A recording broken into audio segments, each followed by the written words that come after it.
If WhatsApp isn't sending or receiving messages, or is delayed or won't open, try these solutions. First, check the WhatsApp service status. Open your Google Chrome web browser, and from here, visit downdetector.com. Go to its official website, and here search for WhatsApp and see if the official WhatsApp server is down or it's the problem with your device or app. If the server is down, you will need to wait for WhatsApp to resolve the problem. Also, toggle the airplane mode on or off. Perform a quick network reset. Wait for 5 seconds and turn the airplane mode off. You can also try restarting your phone. Restarting can reset the network and the app.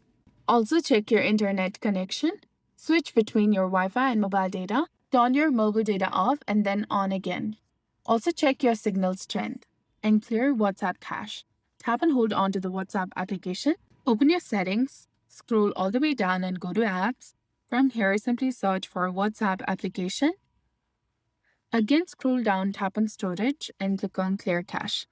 Come back, try for stopping this application and re-enable it again and grant all the permissions. Go to settings, go to the app info, tap on permissions and make sure that you've given all the permissions to this app, specifically storage, contacts, camera, microphone, and network. Also check the background data usage. You can go to settings, then go to app info of WhatsApp.